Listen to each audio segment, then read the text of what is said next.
And hello, good morning, early morning here at Southeastern 16, presented by FanDuel. It is just I this morning, yours truly. We had to call a little bit of an audible with our regularly scheduled programming as Blake is a little bit under the weather, not feeling too great right now, does not have much of a voice. So we do apologize. Normally, our kind of prime time wrap up reaction would be late Saturday night, but we had to call a little bit of an audible here. So grab a cup of Joe or tea, whatever your morning drink may be. Oh, now we're rhyming this morning. Okay. We're feeling great. Hop on in, folks. We're going to run down through the rest of the Saturday games. We did cover kind of that early slate. We did the Florida Cats game. That was a lot better game than I had anticipated. We covered Vandy A&M, the 82-69 Vandy win, and we covered, I believe it was Oklahoma, Georgia. Oklahoma with a 94-78, really impressive win there over Georgia, who now their tournament hopes looking a little bit rougher. But what I will get into, Texas, huge win for Missouri. And now those tournament hopes for Missouri, those get a little bit, a lot more. I don't even know what to call them because going into this game, they were one of the last two teams into the tournament on bracket matrix. So Missouri could be on the outside looking in now. Alabama's big win, 89-75 over South Carolina. Mississippi State gets revenge against the Rebels, 90-78. Tennessee with a low scoring one, 73-63. They're able to grind out that second half there. That LSU actually took a lead after some big time 3-pointers out of halftime there. And then the main event that had some storylines surrounding it. Hogs 88, Auburn 75. Quite the entertaining one there. No Keyshawn Hall. As Brim says, Billy the GOAT, Billy the Kid with a career high. It was a career high night. I think Darius Acuff tied his career high in points. Billy with his career high. It was quite the night to be a Hog. Let's dive into that game. I'll start with that game. Let's dive into a little bit of Auburn and Arkansas here. I'm gonna try to keep up with the chat. If you got something burning, drop in a super chat. Helps the channel, allows me to get to it a little bit easier. But all right, Auburn on a 3-game losing streak. They're coming off of a Tuesday home loss against Vanderbilt, going to Arkansas. Now, Keyshawn Hall had some, I believe it was technically categorized as disciplinary benching, I believe is the technical word that Stephen Pearl used, but it was a non-physical injury benching. As for the exact reasons why, when it got built up to that point, there was the technical foul in the last game, some jawing back and forth. I'm not too sure. I've been burned before reporting based on message board rumors, so I'm not going to do that here, but there's some stuff not going on the way you would want it right now if you're an Auburn fan, with the way that Keyshawn Hall and the relationship between him and Stephen Pearl. And the quote, guys, actually, I will get into the game here, but this was pretty big news. I mean, Keyshawn Hall, one of the best players in the SEC this year. On this kind of disciplinary benching, this is a quote from Stephen Pearl. He actually said this before the Arkansas game. He said, the length and duration is up to him. So that's interesting. The length and duration is up to him. We're hoping this isn't something that has to drag out longer than it needs to. That's very interesting to me. So it was not just as simple as a one-off, you mouthed off to coach or something. I don't know. I don't know the exact reasons why. I don't know the exact argument or what happened, but seems like it's a little bit more serious than just a one game you're sitting and getting your mind right. Pearl says the length and duration is up to him. So that's huge for Auburn. I mean, you're now 5-7 in the league, 14-11 overall. Dropped 4 in a row. Now they do come against Tennessee, Alabama, Vanderbilt, and Arkansas. All 4 of those teams are top 4 all 4 of those teams are top 20 in KenPom. So it's like, okay, you're not dropping bad games to teams that you're favored to win by good margin against, but still, I mean, hey, you got to win games here. The Torvik percent to win or percent chance to get an at-large bid for Auburn before that game was 86%. So I don't know. Auburn's percent chance for an at-large might be closer to 75% now. It's getting a little testy. But talking about the actual game, I mean, geez, the Hogs are hogging right now. Darius Acuff, 38 minutes, and Billy Richmond, 38 minutes. They both play basically the entire game, don't come off the floor. They combine for 25 from Richmond, 31 from Acuff. They only have 2 turnovers combined, 11 assists between the two of them. I mean, that's just, you've been hearing Calipari get asked in his post-game press conferences, the minutes distribution between when Carter Knox comes back and Wagner, and whose minutes are those going to eat into? Is it going to be Billy? Is it going to be Malik? And Calipari, he can't bring Billy off the floor with everything he does. He just plays so dang hard out there. He's everywhere. And now that he's given you some offense, that's now. Listen to these offensive numbers in the past 4 games for Billy Richmond. 14 points, 6 of 7 from 2. Just, I mean, probably half of those are dunks. Against Mississippi State, 14 points, 7 of 9 from 2. And then against LSU, 13 points, 5 of 9 from 2, adds in 3 of 4 from the free throw line. And then against Auburn, 25 points, 12 of 14 from 2, adds in 4 assists, only 1 turnover. His turnover rate last year in SEC play was 27%. 27% turnover rate for Billy Richmond last year in SEC play. This year, in much more minutes, almost double the minutes, down to 11.5%. Not only is Billy Richmond, just Billy the Kid, does what he does, doing all the dirty work, but his game has cleaned up a lot. Not turning the ball over, much more efficient around the rim. So hats off, Billy the Kid. And then Trayvon Brazil, I wanted to highlight also. This guy's just playing out of his mind. Another 4-block game. Are we getting a run for the money on defensive player of the year here? Listen to these blocks from Trayvon Brazil in past games. This is his last 4 games. 3 blocks, 4 blocks, 5 blocks, 4 blocks. Are you kidding me, Mr. Brazil? Out here swatting everything. And he's adding in steals.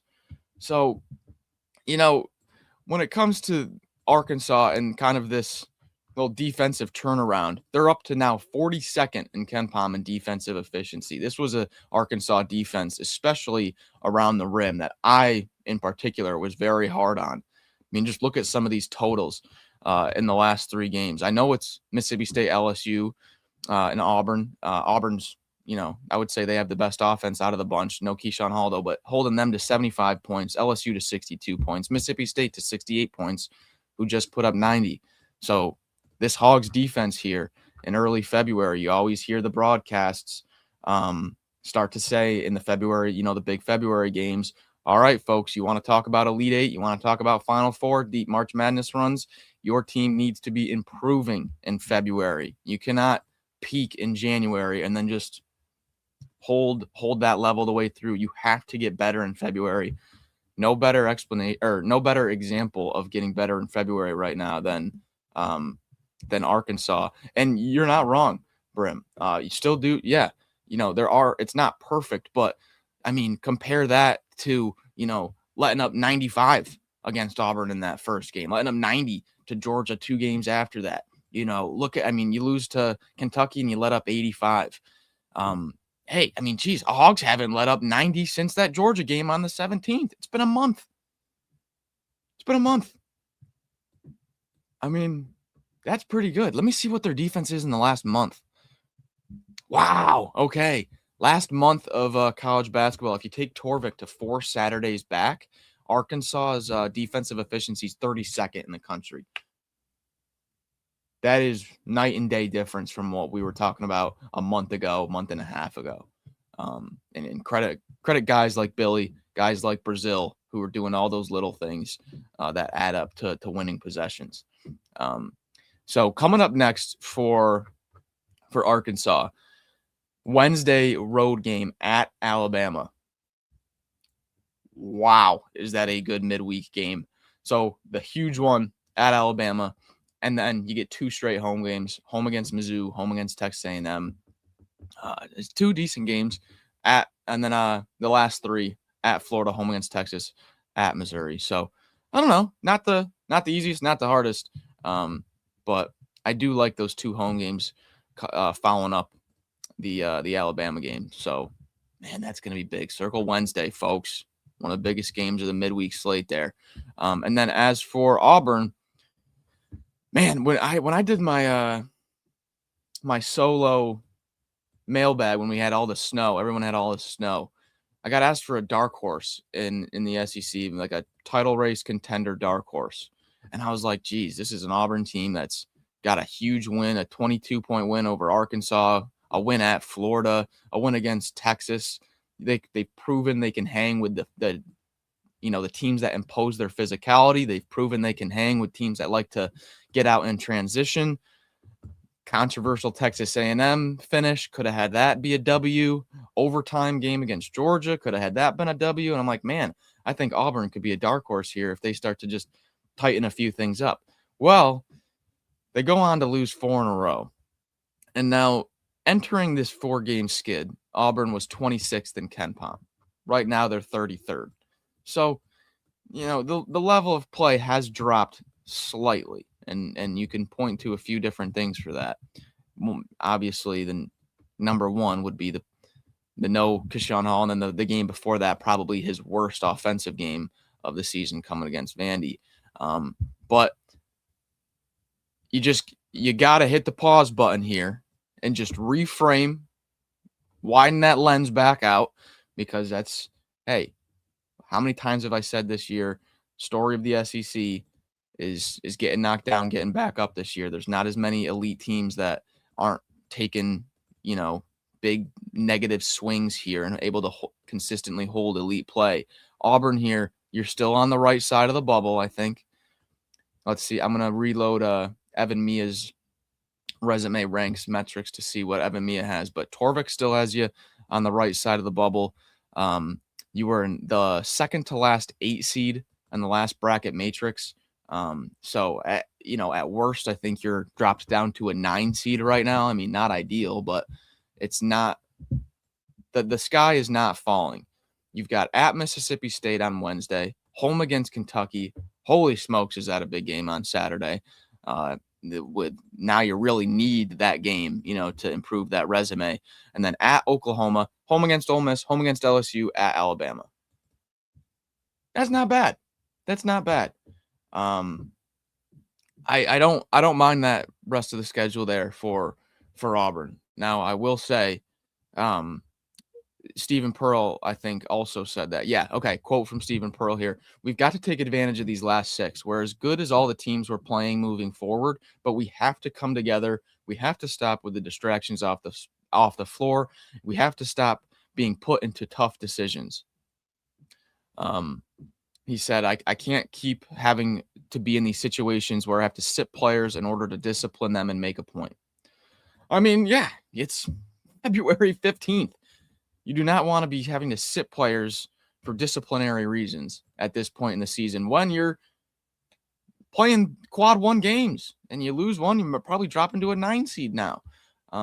So can't believe that that's the story around a team this late into the season. But if Auburn can just clean up the disciplinary stuff and take advantage of this favorable schedule here, I think you can get back up to an 8, maybe even a 7. It would be big to get out of that 8-9. I mean, getting out of that 8-9 game could be the difference of your second round game is like in Illinois and Iowa State who have some flaws, or playing a Michigan where you're gonna be like a double-digit underdog. So really big final stretch here for Auburn.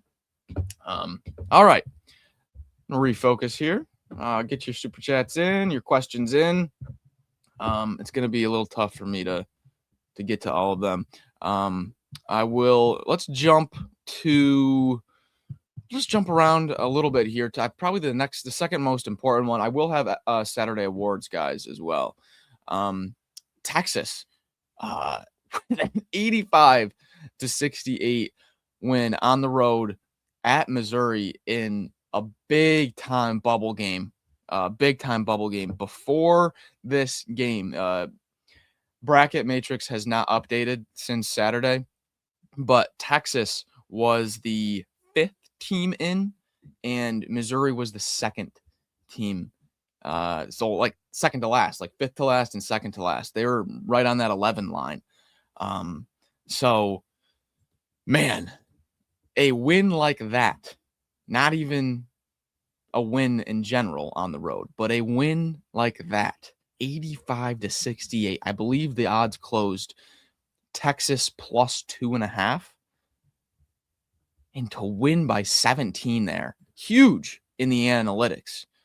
For one, Texas is now up to 29th in KenPom. They entered that game 34th. So huge for Texas's tournament hopes. Opposite for Missouri. Just got on the right side of the bubble. Wins against Mississippi State, South Carolina, and then the big one by 1 point at A&M on Wednesday. And they can't follow it up to put a cap on the week. Probably on the wrong side of the bubble now, on the outside looking in, I would think. Texas did not have backup big man Lacina Traore in this one. I thought that this was an opportunity for Missouri to get a guy like Vokititis in foul trouble and take away one of Texas's main strengths, and getting the opposition front court in foul trouble. And I mean, Vokititis is just a lot to handle. He ends up having 4 fouls, only plays 25 minutes, but didn't really matter because they got such good minutes out of Dalen Swain and Nick Cody. Swain is going to be tough to keep off all SEC awards. He really is. Swain is the difference between Swain last year, and he was pretty good last year at Xavier, but the difference between his game last year and this year is pretty stark. Last year in Big East play, his offensive rating was 113. This year in SEC play, his offensive rating is 126. The guy's just banging triples now. It's Dalen Swain not getting enough credit from us, and I think everybody nationally too. I mean, this guy is as legit as it gets.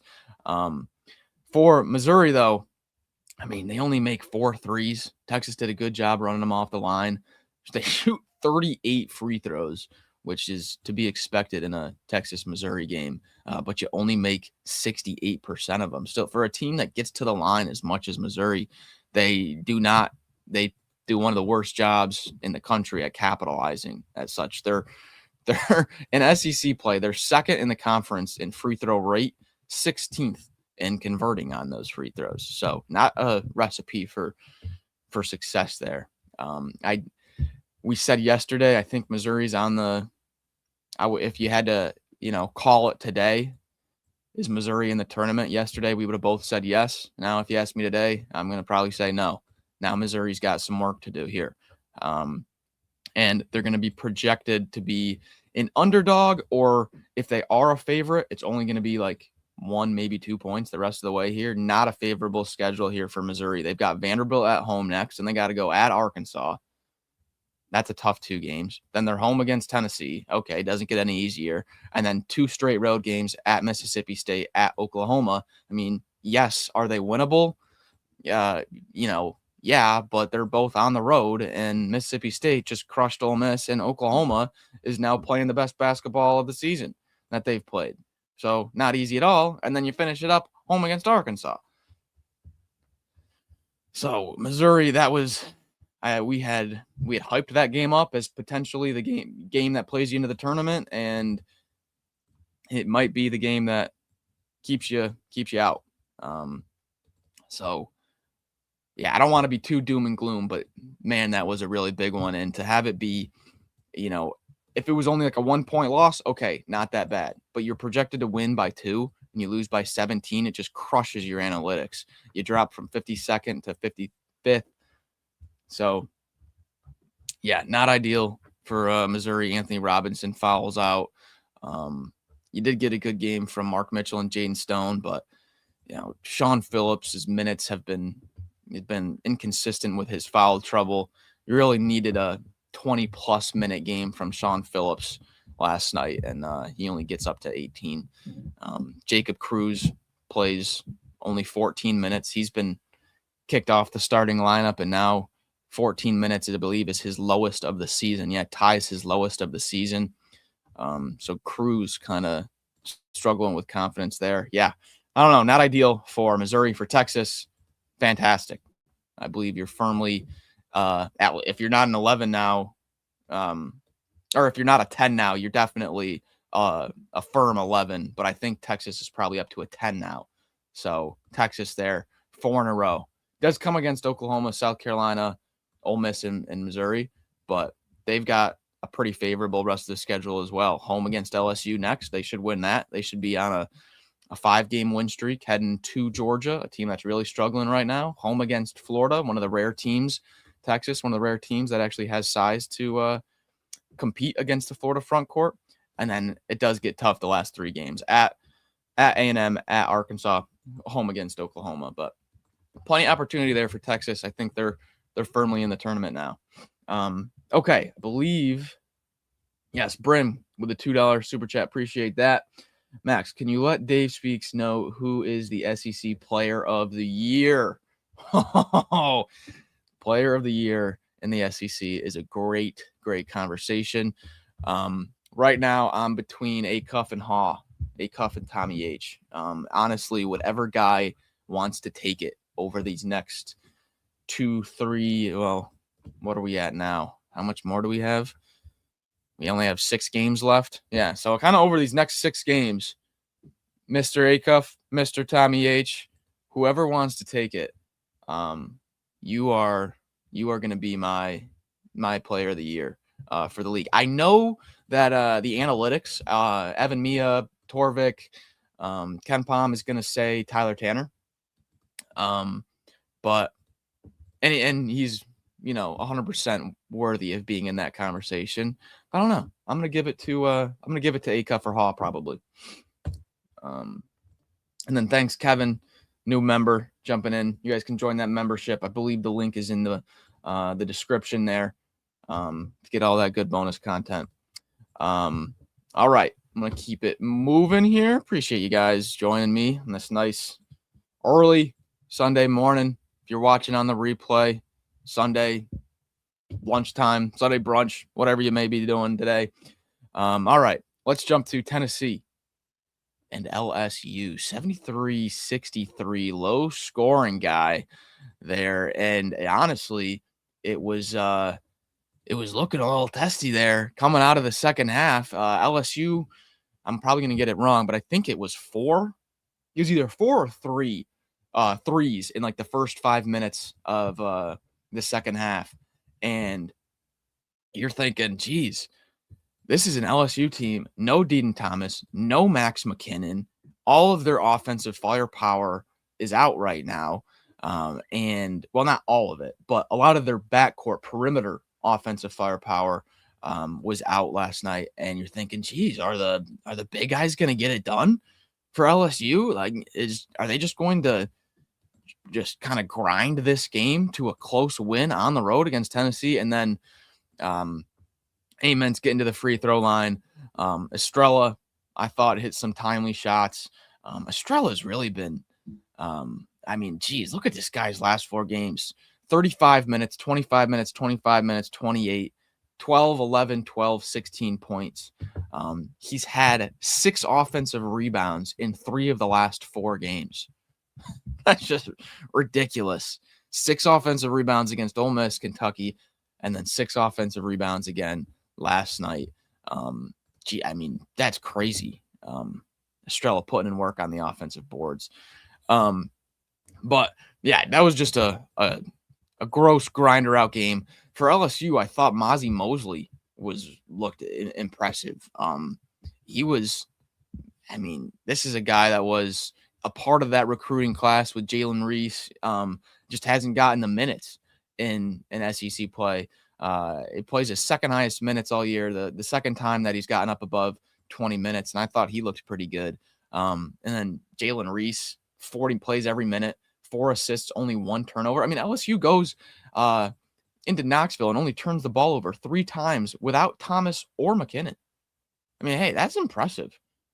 You know, you got to give it to LSU. They came in there and stuck to their game plan.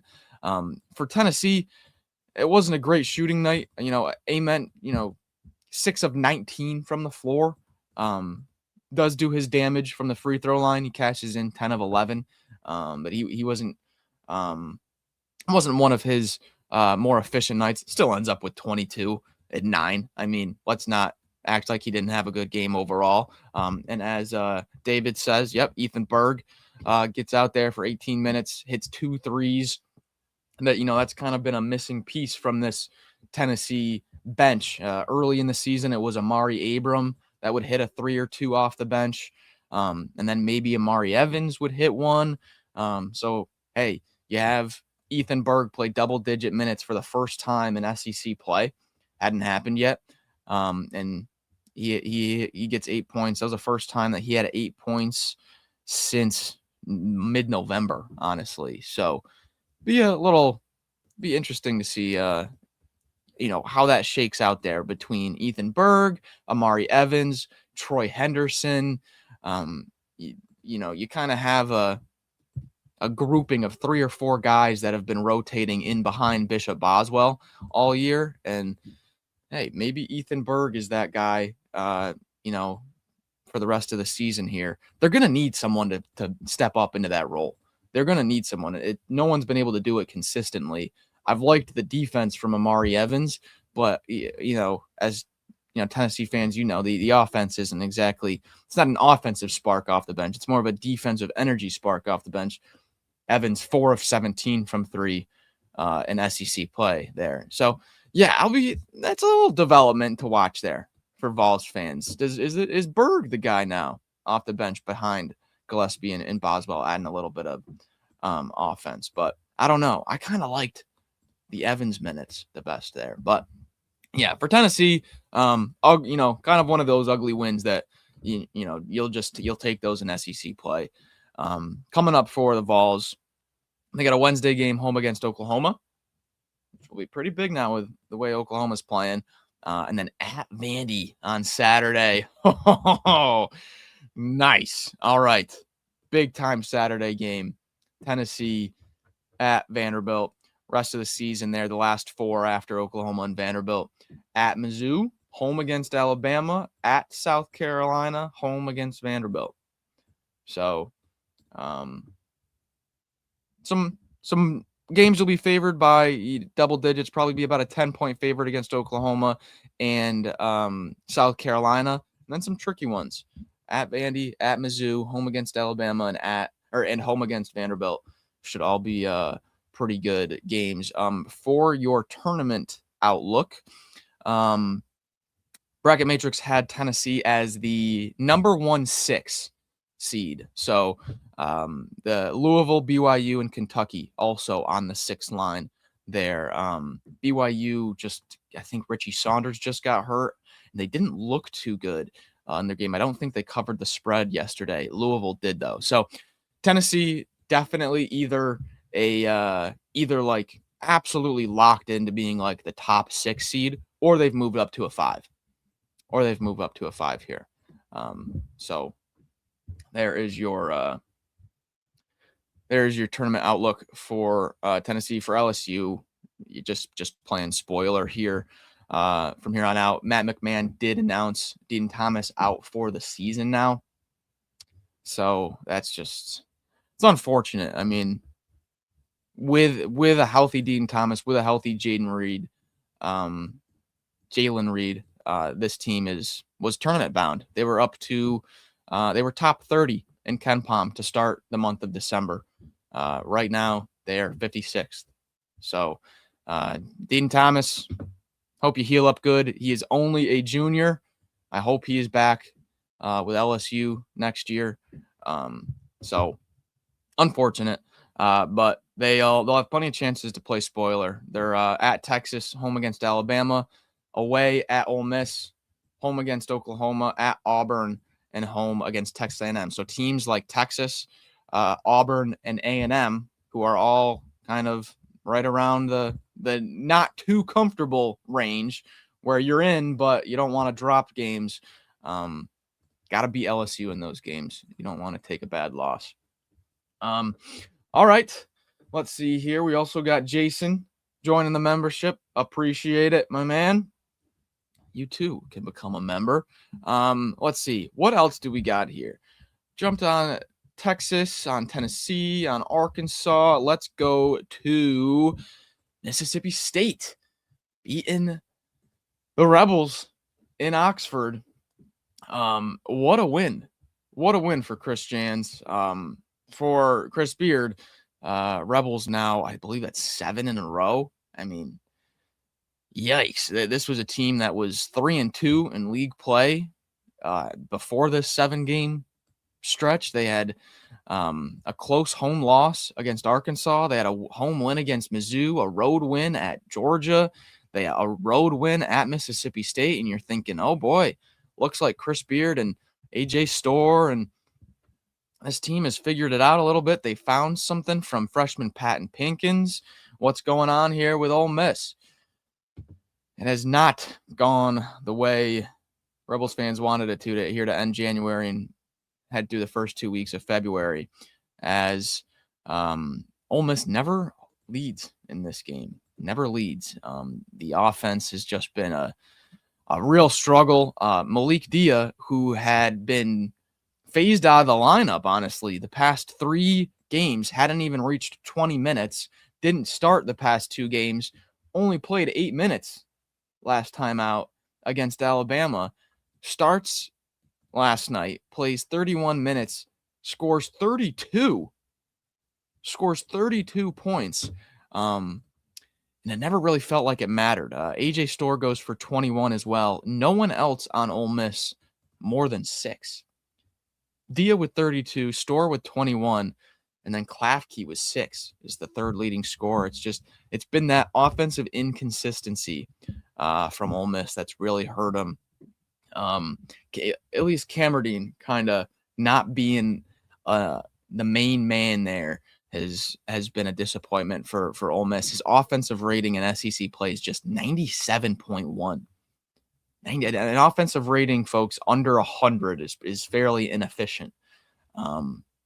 He's shooting under 50% from 2 in SEC play, and he's only shooting 26% from 3. So, it's no Sean Padula running the show there for the Rebels. For Mississippi State, Josh Hubbard is starting to Hubbard again.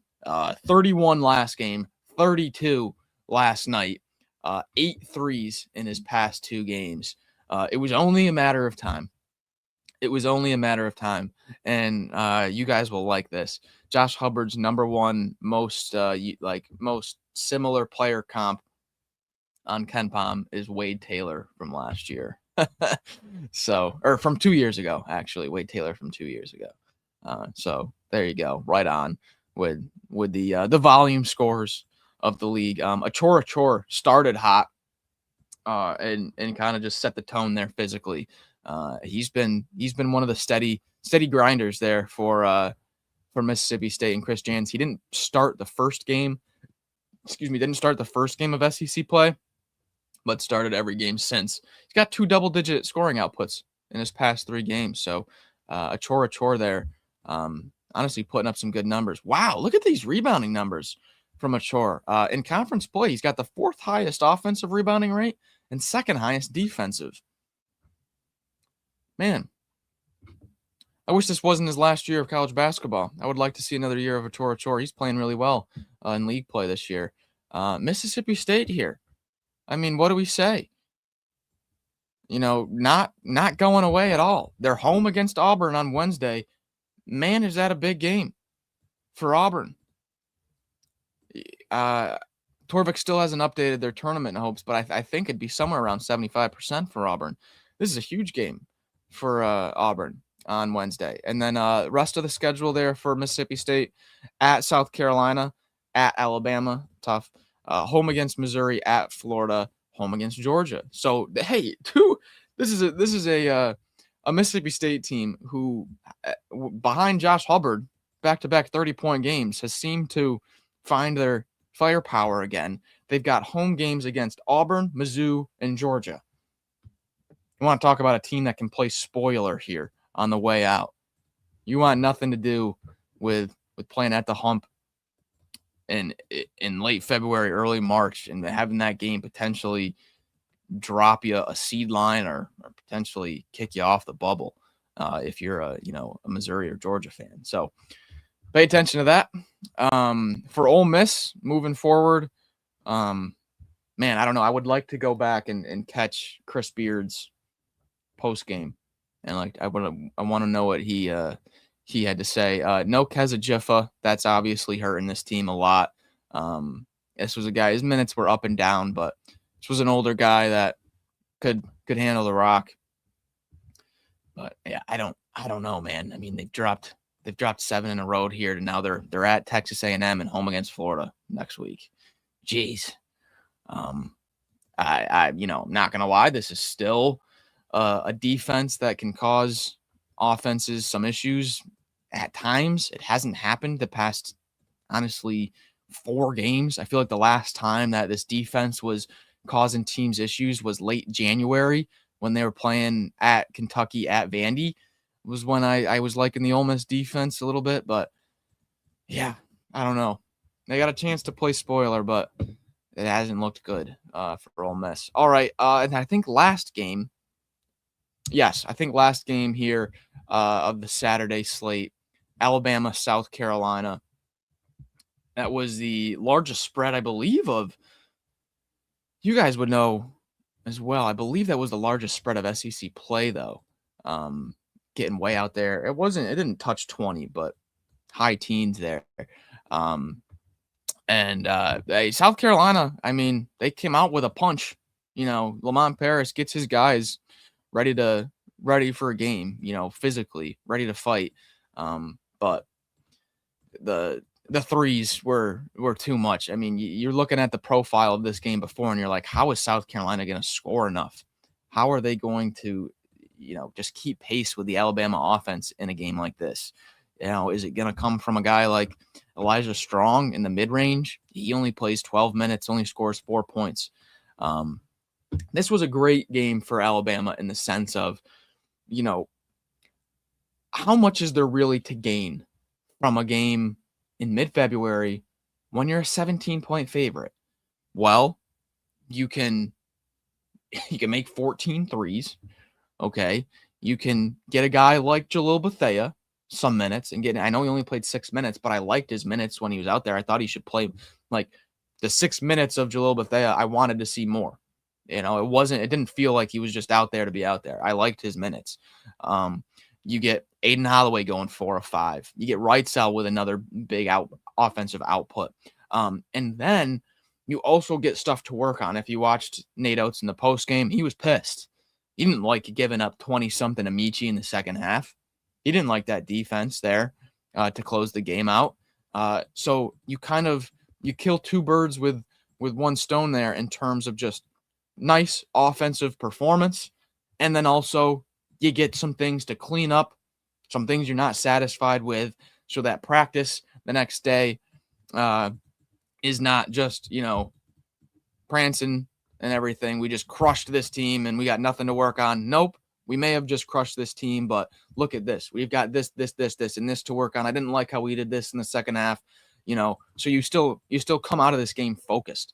I really like it, 4 straight now for Alabama. I think the offense is better without Charles Bediako. I know it seems crazy.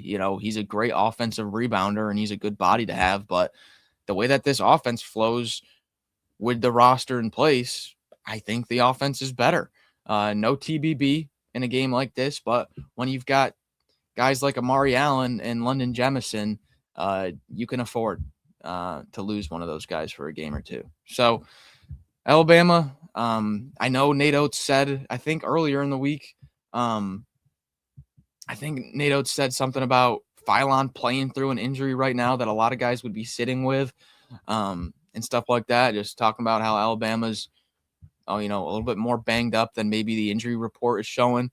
They've got a home game against Arkansas on Wednesday. So big time turnaround here for both teams there. That might be my favorite game of the week next week, to be honest. Arkansas, Alabama. After that, for the Tide at LSU, team that showed can be a testy team, home against Mississippi State, and then at Tennessee, at Georgia, home against Auburn. So kind of a tough last 3 games there for Alabama, but very winnable. March Madness outlook for the Tide.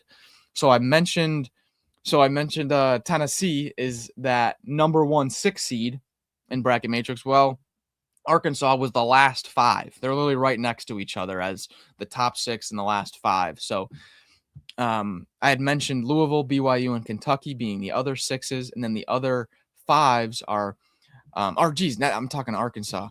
Alabama's the first 5. Sorry, guys, I'm getting confused. Alabama's the first 5. Arkansas is the second to last 5, and then Tennessee. So the other teams in this area, Virginia, North Carolina, St. John's as well, all look pretty decent. That's North Carolina being a 5 after the Miami game factored in. So for the Tide here, 4 seed completely in play. Virginia did just win, I believe, on a neutral. I think it was on a neutral against Ohio State. That was a tight game. Ohio State was battling without John Mobley. But I believe now Alabama, I don't know, because the 4s are the Zags, Vandy, Texas Tech, and Virginia, and all 4 of those teams won. So, I guess you could call Alabama either the top 5 or maybe the last 4 right there. If Alabama has a good end of their season, they could jump into that 4 seed range, which would be pretty big. Get out of that 5-12. There's going to be some good 12s this year, guys. You don't want to play Brian Hodgson in South Florida or Belmont. There are some good 12s this year, or UNC Wilmington or something. I think they only have 3 losses on the year. So for those 2, Tennessee, Arkansas, and Alabama, all kind of floating on that 5-6 range. It'd be really big to jump up to a 4 there and avoid some of those good mid majors. Okay, so there is a little wrap up. Not a little wrap up. I go 43 minutes straight on last night's action. Let me know if you guys have any questions. Get your super chats in. If you got anything you want to tackle, we will be back tomorrow. I hope, if Blake is feeling a little bit better. He's under the weather right now. Barely has a voice. But we'll be back with the usual power rankings, the live predictions, and all that, back to regularly scheduled programming. But before I get to my awards, let me get to some ad reads here. Let me pay some bills here. And as Holly says, Texas Tech and Iowa State with big wins, huge wins. That Donovan Atwell 3 to end regulation and in overtime to give Texas Tech the win over Arizona. Massive, absolutely massive. Arizona was 6-1 against the spread against ranked teams going into that game. So for Texas Tech to go in there and do that, with Big Luke, their backup center, who's now healthy, being in foul trouble the entire game, barely able to play, was impressive. And then, I had mentioned in our Iowa State-Kansas preview that Iowa State had won 3 straight home games against Kansas. It's just a tough place to play. And now they get Houston tomorrow. Yes. Oh, you beat up on Darren Peterson and Flory Badunga on Saturday. Guess what? Here comes Kingston Flemings and JoJo Tugler, Milo Zuzan, and Emmanuel Sharp coming to town on Monday. And Pete did get hurt there after a few minutes, but still, I mean, it's a really good one for Texas Tech. Okay. We have our sponsors that I do not have ad reads for, but you guys know the drill. And collar. I'm wearing one right now. I mean, look at you can see look at that stretch. You see that stretch? I'm not pulling much, folks. Okay. You could run a marathon in these things. You could do whatever you want in these things. They got ties, socks, pants, any dress accessory you want. You got it. And collar. Visit andcollar.com, AND collar.com. Promo code SEC 16 for 16% off at AndCollar. Also, ROKFORM. You guys know ROKFORM, world's strongest magnetic phone case. Get all your different phone and electronic accessories over at ROKFORM. That code is SEC25, SEC25 for 25% off at ROKFORM. And then our new sponsor, the great Icon, the iconic Icon wallets. Get your wallet. You know, I have been walking around with a plastic bag wallet for months after I lost my wallet moving. I need me some Icon. Tell you that much right now. That is also the same code there as AndCollar. That's an SEC 16 code for 20% off there at Icon Wallets. Okay. So let's do some awards. Why don't we? Let's do some awards. All right. I've got a good amount of awards today. I've got 1, 2, 3, 4, 5, 6, 7, 8. Okay. I've got 8. And we'll stop from the bottom up. I think I like starting from the bottom up a little bit more. This is my Don't Forget These Performances and Losses award. This is probably my favorite award. Get to highlight some people that we wouldn't normally talk about. Some we do, some we don't, but these stat lines stood out to me. I got 4 of them. Malachi Moreno plays only 20 minutes, foul trouble. It was tough to be the lone 7-footer out there. Well, not lone. You have BG, but no JQ, no Cam Williams in the front court. 11 points, 11 rebounds. I've already started to see some Cats fans say, do whatever it takes to get Mr. Moreno back in Lexington next year. Do whatever it takes. Give him the $3 million. He's the $3 million guy. Bring him back. And I'm not going to sit here and tell you you're crazy. I think a sophomore Malachi Moreno could be one of the best bigs in the league next year. He's already holding his own against Florida. 11 points, 11 rebounds. Malachi Moreno. Kareem Stagg. First time Kareem Stagg's getting an award this year. The Georgia freshman plays 27 minutes, 10 points, 2 of 4 from 3, 4 rebounds and a block. How about that from Kareem Stagg? Gets more minutes than who did he outdraw there? Outdraws Abeson. I believe it was Dylan James that he kind of jumped for minutes. Yeah. So Stagg gets the start. 27 minutes. Dylan James at 6'9" only plays 17 minutes. Jake Wilkins at 6'9" only plays 10 minutes. And Abeson only plays 1. So Kareem Stagg here, 6'8", 230 freshman, played 16 minutes last game against Florida, gets his first start of his career against Oklahoma and takes advantage of it. They do drop the game, but that's something to monitor there. Kareem Stagg is starting to honestly be one of the better players here for Georgia. Jalen Reese. All right, you want to talk about freshmen. That's 3 straight freshmen getting an award here. 40 minutes, plays every minute. 15 points, 3 of 5 from 3. He doesn't force it. 4 assists, 1 turnover. He's in control. He's just steady, Jalen Reese. He's not chucking up shots. All right, he's not trying to force passes. You leave him open, he's banging. All right, he's steady. I really like Jalen Reese. I don't know what's going to happen with the LSU coaching staff after this year, but if there's any shakeup there, Jalen Reese is going to be a hot commodity as a sophomore ball handler. Plays every single minute there. Doesn't come out. That says a lot right there. And then last but not least, Malik Dia has a 32.7 rebound game. I had to highlight that. He barely played in the last game, comes out and drops a 30 bomb. So there's 4 performances from teams that lost yesterday that I thought were worth mentioning.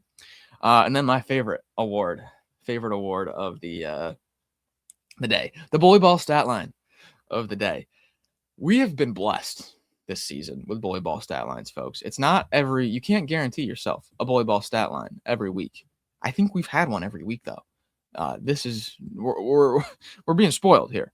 BG, our guy, Brandon Garrison, has a heck of a day.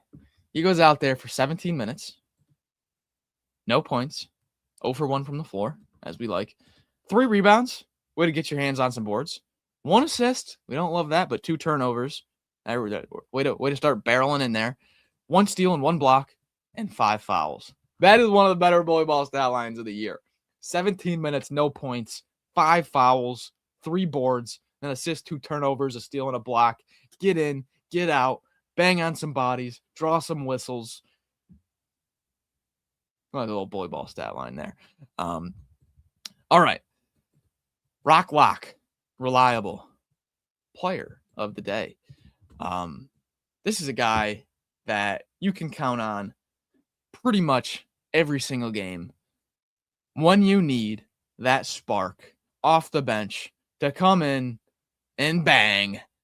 Irby Clavjar comes in with 29 minutes, 19 points, 5 of 11 from the 3-point line. His only other stat was a rebound.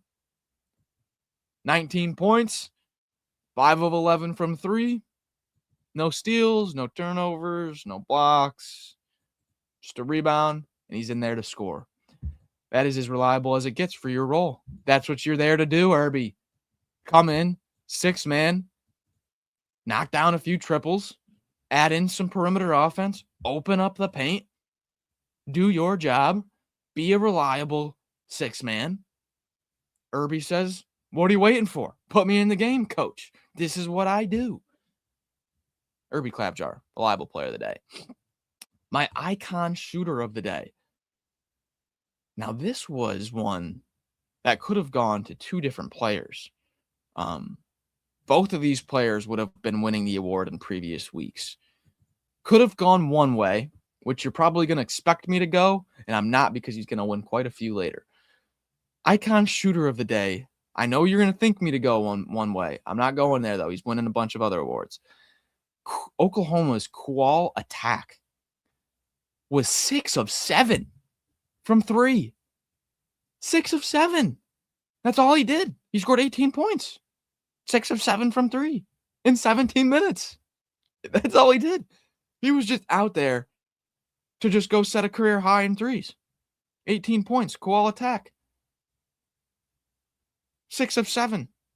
I was like, holy smokes. What a... Okay.